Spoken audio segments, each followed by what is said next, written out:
యేసుక్రీస్తు ప్రభు పరిశుద్ధ నామములో క్రైస్తవులకు అందరికీ నా హృదయపూర్వక వందనాలు తెలుపుచున్నాను. ఈ దినము మన పాఠం మత్తయి సువార్త 11వ అధ్యాయము 12వ వచనం. బాప్తీసమిచ్చి యోహాను దినములు మొదలుకొని ఇప్పటి వరకు పరలోక రాజ్యము బలాత్కారముగా పట్టబడుచున్నది, బలాత్కారులు దానిని ఆక్రమించుకొనుచున్నారు. చిన్న మాట ప్రార్థన చేసుకుందాం. ప్రేమ కలిగిన తండ్రి, ప్రభువా, దయగలిగిన రాజా, మీ పాదాలకు స్తోత్రాలు చెల్లించుకుంటున్నాం. మీ మాటలు వినడానికి, ధ్యానించడానికి మమ్మల్ని మీరు ఏర్పాటు చేసుకున్నందుకే మీ పాదాలకు స్తోత్రాలు చెల్లించుకుంటున్నాం. క్రైస్తవులమైన మేము మీలో సరిగా జీవించడానికి, మిమ్మల్ని సంతోషపెట్టే జీవితం మాకు కలిగి ఉండడానికి మాకు ఇచ్చిన ఈ పరిశుద్ధ గ్రంథాన్ని బట్టి మీ పాదాలకు స్తోత్రాలు చెల్లించుకుంటున్నాం. మేము ధ్యానం చేసుకోబోయే ఈ వాక్యాన్ని మీరు ఆశీర్వదించి, దీవించి, విరిచి వడ్డించమని, మమ్మల్ని తృప్తిపరచమని, మమ్మల్ని ఆశీర్వదించి దీవించమని యేసయ్య పరిశుద్ధ నామములో స్తుతించి ప్రార్థించి అడిగి వేడుకుంటున్నాం తండ్రి, ఆమేన్. మరొకసారి చదువుకుందాము. మత్తయి సువార్త 11వ అధ్యాయము 12వ వచనం. బాప్తీసమిచ్చి యోహాను దినములు మొదలుకొని ఇప్పటి వరకు పరలోక రాజ్యము బలాత్కారముగా పట్టబడుచున్నది, బలాత్కారులు దానిని ఆక్రమించుకొనుచున్నారు. లూకాసు వార్త 16వ అధ్యాయం 16వ వచనం. యోహాను కాలము వరకు ధర్మశాస్త్రమును ప్రవక్తలను ఉండిరి. అప్పటి నుండి దేవుని రాజ్య సువార్త ప్రకటింపబడుచున్నది. ప్రతి వాడును ఆ రాజ్యములో బలవంతముగా జొరబడుచున్నారు. మనం చదువుకున్న ఈ 2 వచనాల్లో 3 మాటలు ముఖ్యమైనవి. పరలోక రాజ్యము, బలాత్కారము, బలవంతము.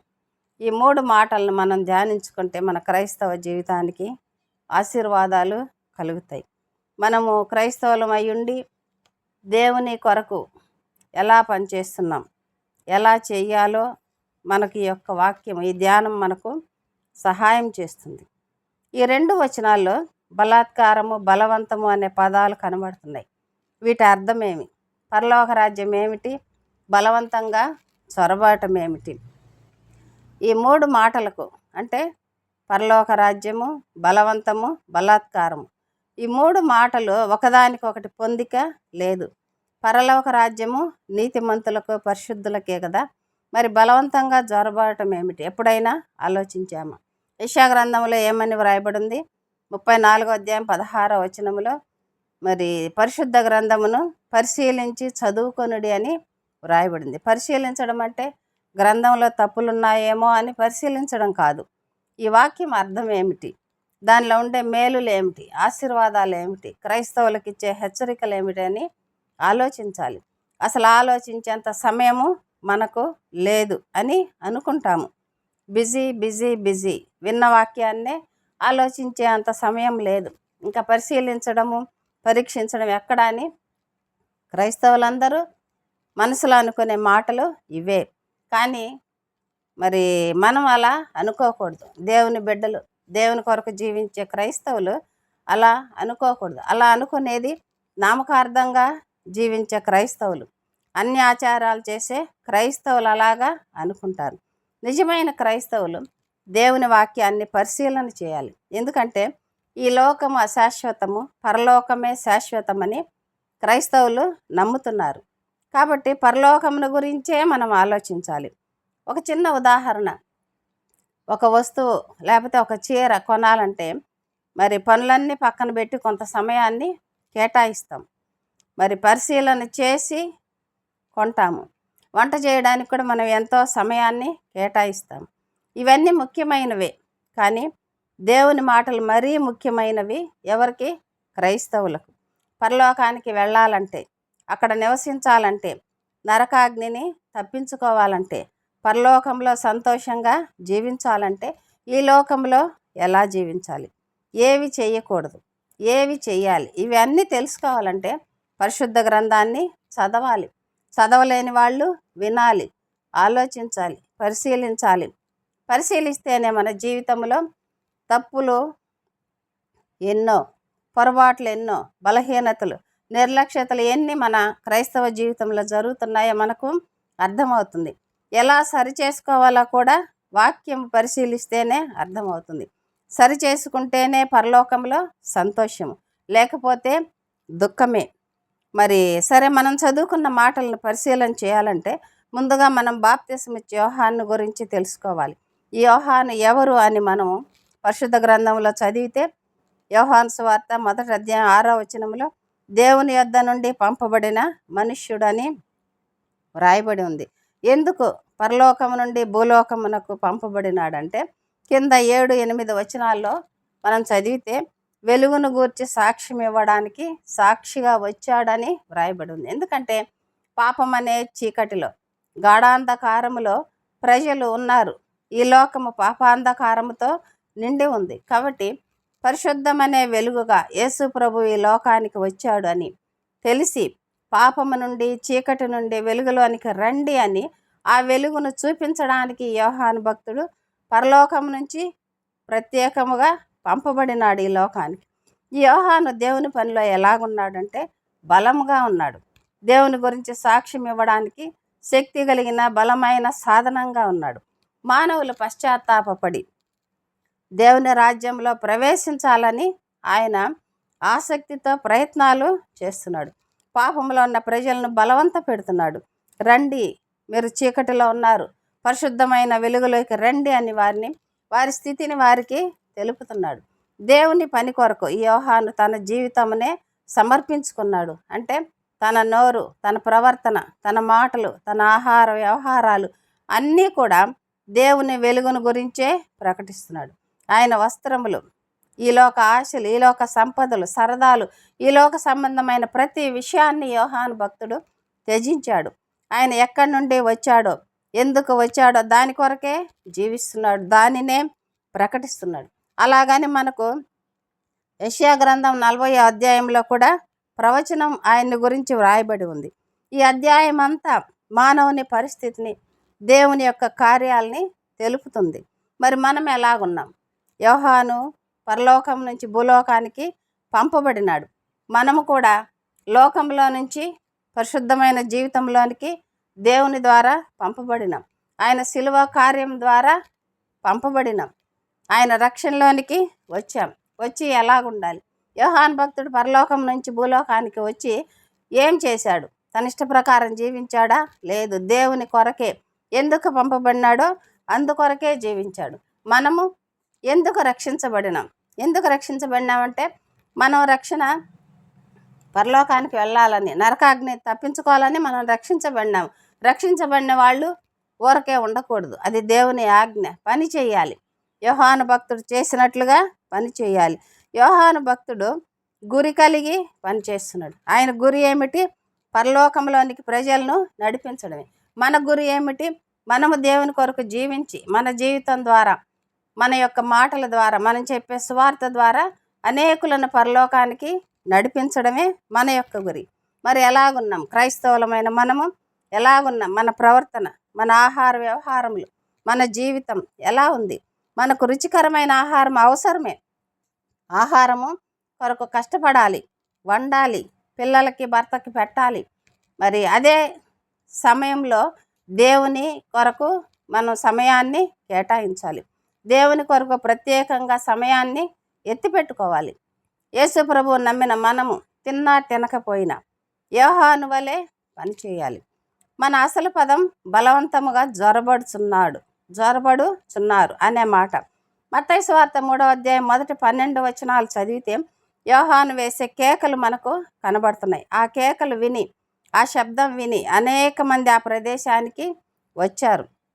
వచ్చిన వారు యోహాను మాటలు వింటున్నారు, ఆలకిస్తున్నారు, పరిశీలిస్తున్నారు. 6వ వచనంలో తమ పాపములు ఒప్పుకుంటున్నారు. 7వ వచనంలో పరిసయ్యులు, సద్దూకయ్యులు అనేకులు బాప్తిస్మము పొందుతున్నారు. బాప్తిస్మం పొందేవారిని చూచి మళ్ళీ యోహాను భక్తుడు ఏమంటున్నాడు? మారు మనస్సు అయితే పొందారు, కానీ దానికి తగినట్లుగా జీవించండి, ప్రవర్తించండి అని అంటున్నారు. మారు మనసు పొందడమే కాదు, మారు మనసుకు తగిన ఫలములు ఫలించండి అంటున్నాడు. అలాగా మంచి ఫలములు ఫలించకపోతే, క్రైస్తవుడు అనేవాడు మంచి ఫలములు ఫలించకపోతే నరకబడి అగ్నిలో వేయబడతారని చెప్తున్నాడు. 2 శిక్ష కలుగుతుందని హెచ్చరిస్తున్నాడు. యోహాను రండి, మారు మనసు పొందండి అని ప్రజలను బలవంత పెడుతున్నాడు. 12వ వచనంలో మీరు మారు మనసు పొందిన వారిని కూడా, ఈయన మారు మనసు పొందిన వారిని కూడా బలవంత పెడుతున్నాడు. అన్యులను, లోకస్తులను బలవంత పెడుతున్నాడు. మారు మనసు పొందిన వారిని కూడా బలవంత పెడుతున్నాడు. మారు మనసుకు తగినట్లుగా జీవిస్తేనే ఫలములు, లేకపోతే శిక్షే అని హెచ్చరిస్తున్నాడు. ఇక్కడ ఆగి మనం పరిశీలించాలి. ఆగి మన గురించి మనము ఆలోచించాలి. మనము మారు మనసు పొందిన వారమే, మరి మనకు ఫలములా లేక శిక్షలా ఆలోచించుకోవాలి. పరలోక రాజ్యంలో ప్రవేశించాలంటే ఎన్నో కష్ట నష్టాలను సహించాలి. ఈ లోకపు భోగాలు, సుఖాలు వదులుకోవాలి. వదులుకోవడం ఇష్టం లేకపోయినా పరలోకము కొరకు మనం వదులుకోవాలి. మనకు కావాల్సింది ఈ జీవితం, తర్వాత జీవితం, చనిపోయిన తర్వాత, ఈ శరీరం చనిపోయిన తర్వాత జీవితాన్ని మనము కోరుకోవాలి. ఆ యొక్క జీవితం కొరకు మన యొక్క ఆత్మ నరకంలో పడి అల్లాడాలన్నా, పరలోకానికి వెళ్ళి సంతోషించాలన్నా. మా క్రైస్తవులందరూ పరలోకంలో సంతోషించాలనే క్రైస్తవులుగా మార్చబడినారు. కాబట్టి అందరూ ఈ లోక సుఖాలను వదులుకోవాలి, అన్నిటినీ సహించాలి. అదే మరి ఇరుకు మార్గము, విశాల మార్గము యొక్క అర్థము. ఈ లోక ఆశలు, సుఖాలు, భోగాలు, సంపదలు వదులుకొని పరలోక రాజ్యం కొరకు జీవించడమే బలవంతంగా ఆక్రమించుకోవడం. మనమేమి ఇష్టపడి ఈ యొక్క క్రైస్తవ జీవితంలోకి రావడం లేదు, బలవంతంగా వస్తున్నాం. బలవంతంగా మన సుఖాలు, మన సరదాలు, మన ఆస్తులు, పాస్తులు బలవంతంగా మనం వాటి మీద దృష్టి తీసేస్తున్నాం. బలవంతంగా మనము దేవునిలోకి వస్తున్నాం. ఇదే బలవంతంగా పరలోక రాజ్యాన్ని ఆక్రమించుకోవడం అంటే అర్థము ఇదే. పరలోకంలో ప్రవేశించడానికి గట్టి నిర్ణయం కలిగిన వాళ్ళే ప్రవేశిస్తారు. అలాగా ఎంతోమంది భక్తులు పరిశుద్ధ గ్రంథములో భక్తులు ప్రవేశించగలిగారు. పాత నిబంధన కాలంలో అదే పరిస్థితి, ఈ క్రొత్త నిబంధన కాలంలో కూడా అదే పరిస్థితి. లూకాసు వార్త 16వ అధ్యాయం 16వ వచనంలో యోహాను కాలము వరకు ధర్మశాస్త్రమును ప్రవక్తలను ఉండిరి, అప్పటి నుండి దేవుని రాజ్య సువార్త ప్రకటింపబడుచున్నది అని వ్రాయబడి ఉంది. ప్రతివాడును ఆ రాజ్యంలో బలవంతంగా చొరబడుతున్నారని వ్రాయబడి ఉంది. మారు మనసు పొంది కూడా అజాగ్రత్తగా ఉన్నవారు, నామకార్థంగా ఉన్నవారు, అన్య ఆచారాలతో ఉన్నవారు, మత ఆచారాలతో తృప్తిపడి జీవించేవారు, నిర్లక్ష్యంగా ఉండేవారు, దేవునిలో పట్టుదల లేనివారు పరలోకంలో ప్రవేశించలేరు. ఆత్మలో తీవ్రత గలవారు మాత్రమే ప్రవేశించగలరు. పరలోక రాజ్యం అంటే ఆశ గలవారు, ఇష్టం గలవారు మాత్రమే ప్రవేశించగలరు. పరలోక రాజ్యంలో బలవంతంగా జొరబడటం అంటే ఇదే అర్థం. ఈలోక ఆశలు వదిలి దేవుని యందు ఆశ కలిగి జీవించుట. మానవులకు అందరికీ ఈ లోకం అంటే, ఈ లోక ఆశలంటే, సంపదలంటే ఇష్టమే, కానీ అందులో నష్టం ఉంది, నరకాగ్నికి పోతాము అని బలవంతంగా ఈలోక సంతోషాలు వదిలిపెడుతున్నాం. ఇష్టంగా వదలడం లేదు, కష్టంగా వదిలిపెడుతున్నాం. నరకాన్ని తప్పించుకోవాలని బలవంతంగా దేవునిలోకి వచ్చాము. ఇదే ఈరోజు మన ధ్యానంలోని మాటలకు అర్థము. ఈ బలవంతము, బలాత్కారం అనే పదాల్లో చాలా అర్థాలు ఉన్నాయి. ఇప్పటి వరకు మన గురించి చెప్పుకున్నదే మొదటి అర్థం. ఇక్కడ యోహాను బలవంతంగా ప్రజలను పరలోక రాజ్యానికి నెట్టుతున్నాడు, బలవంత పెడుతున్నాడు. వారికి కలగబోయే నరకాగ్ని గురించి తెలుపుతున్నాడు. ఎన్ని విధాలుగా ప్రయత్నాలు చేయాలో అన్ని విధాలుగా ప్రజలను బలవంత పెడుతున్నాడు. అలా బలవంత పెట్టబడిన వారితోనే పరలోక రాజ్యం పట్టబడతా ఉంది, అంటే నింపబడతా ఉంది.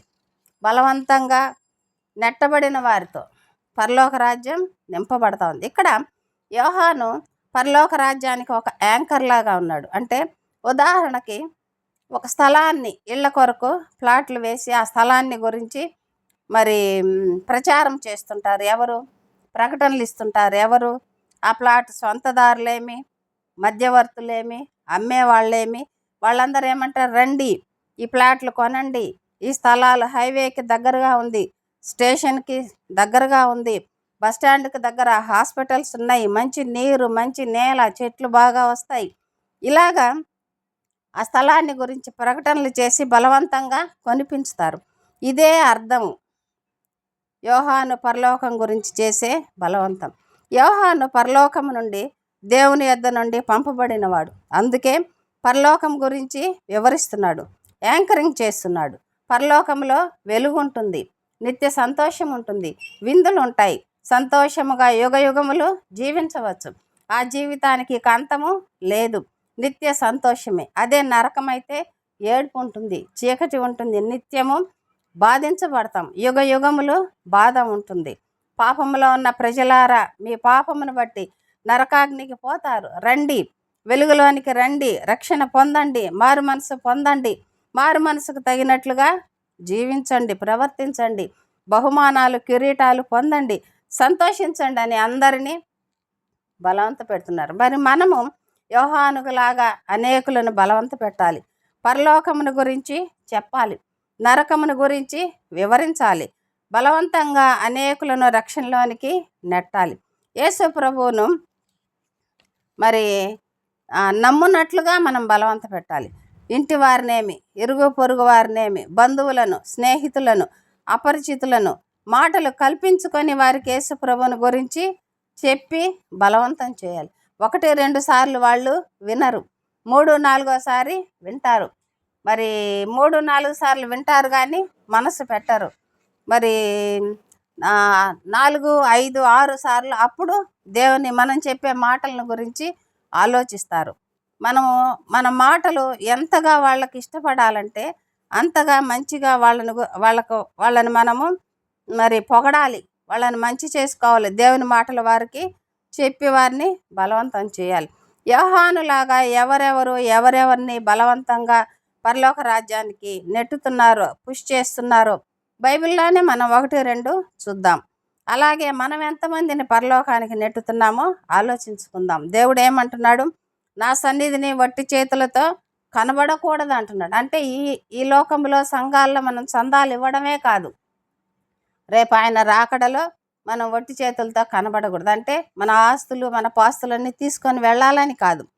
ఆయన ఇష్టపడే బహుమానం, ఆయన ఇష్టపడే ఫలాలు మనం ఆయనకు మన చేతుల్లో పట్టుకొని ఆయనను ఎదుర్కోవాలి. ఒక్క ఫలమైనా సంపాదించి మనం దేవుని రాకడలో కనబడాలి. ఒక్క ఫలాన్నైనా మన జీవితాల ద్వారా సంపాదిస్తున్నామా ఆలోచించుకుందాం. యోహాను లాంటి జీవితము, మరి ప్రవర్తన, మాటలతో ఎంతమందిని దేవుని దగ్గరకు నడిపిస్తున్నామో, అసలు మనం సరైన మార్గంలో ఉన్నామా లేదా పరిశీలన చేసుకోవాలి. క్రైస్తవులముగా మనము క్రీస్తుని పోలి నడుచుకోవాలి. పౌలు చెప్పినట్లుగా మనము చెప్పాలి. ఏమని? నేను క్రీస్తుని పోలి నడుచుకొనుచున్న ప్రకారము మీరు నన్ను పోలి నడుచుకొనుడి అని మనము కూడా చెప్పాలి. నేను పౌలును లేక క్రీస్తుని పోలి నడుచుకొనుచున్న ప్రకారము మీరు నన్ను పోలి నడుచుకోండి అని మనము చెప్పగలమా? మనలను మనం సరిచేసుకొని తర్వాత అనేకులకు కాకపోయినా ఒక్కరినైనా దేవునిలోకి బలవంతంగా నెట్టాలి. మనలను మనం సరిచేసుకొనకపోతే దేవునికి అవమానము కలుగుతుంది, మనకు నష్టము కలుగుతుంది, నష్టపోతాం. ఆత్మీయంగా కానీ లోకరీతిగా కానీ అన్ని విధాలుగా క్రైస్తవులు నష్టపోతారు. ఇదే యోహాను 2వ రకము వారికి, అంటే మారు మనసు పొందిన వారికి ఇచ్చిన హెచ్చరిక. మరి మారు మనసుకు తగినట్లుగా నడుచుకొనుడి, తగిన ఫలము ఫలించుడి అని యోహాను భక్తుడు చెప్తారు. మన ధ్యానంలో 2 రకాల బలవంతాలు ఉన్నాయి. మనుషులను బలవంత పెట్టాలి, మనుషుల కొరకు దేవుణ్ణి కూడా బలవంత పెట్టాలి. పరిశుద్ధ గ్రంథంలోనే ఒక 2 చూసుకొని ముగించుకుందాము. ఆదికాండం 18వ అధ్యాయం 30-32 వచనములో దేవుని కోపాన్ని గురించి అబ్రహాము తెలిసినవాడు. అబ్రహాము ఎవరి కొరకు దేవుణ్ణి బలవంత పెట్టాడు? లోతు కుటుంబము సొదొమ గొమొర్రాలో నశించిపోకూడదని దేవుణ్ణి బలవంత పెట్టాడు. అలాగే యాకోబు ఎవరి కొరకు దేవుణ్ణి బలవంత పెట్టాడు? తన కొరకు, తన ఆశీర్వాదాల కొరకు దేవుణ్ణి బలవంత పెట్టాడు. మోషే ఇశ్రాయేలీల క్షేమం కొరకు, మరి మోషే దేవుణ్ణి మోషే ఏమంటున్నాడు? వారిని రక్షించకపోతే నీ జీవగ్రంథంలోంచి నా పేరు తుడిచివేయి ప్రభు అంటున్నాడు. ఎంత గొప్ప మాటలు కదా. అలాగా మనము ఇతరుల కొరకు దేవుణ్ణి బలవంత పెట్టాడు. కనాను స్త్రీ తన కుమార్తె కొరకు, ఆమెను దేవుడు ఎవరితో పోల్చాడు? కుక్క పిల్లలతో ఆమెను పోల్చాడు. మరి ఆమె ఏమంటుంది, అవును ప్రభు, మేము కుక్కలమే, కుక్క పిల్లలమే. కుక్కలు కూడా బల్ల మీద నుంచి పడే రొట్టె ముక్కలు తింటాయి కదా, ఆశపడతాయి కదా. కాబట్టి నా బిడ్డను రక్షించు. ఎంత చక్కగా దేవుణ్ణి తన కుమార్తె కొరకు బలవంత పెడుతుంది. మనము మన బిడ్డల కొరకు దేవుణ్ణి, వాళ్ళ ఆశీర్వాదాల కొరకు దేవుణ్ణి బలవంత పెట్టాలి. మరి అలాగే పేతురు సంఘం కొరకు దేవుణ్ణి బలవంత పెడు. ఇది దేవుణ్ణి బలవంత పెట్టడం.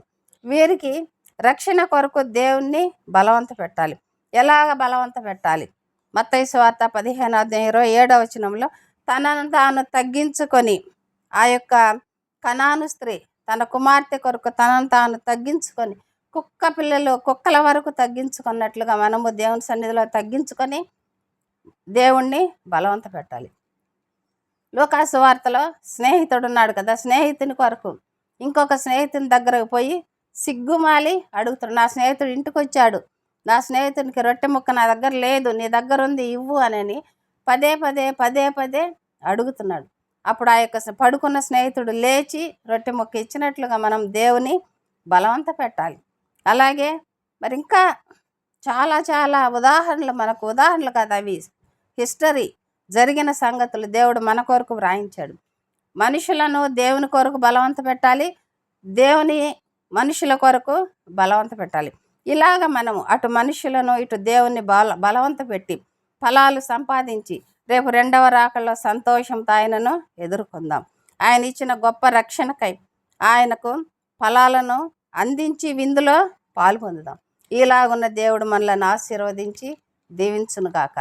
అందరికీ నా హృదయపూర్వక వందనాలు.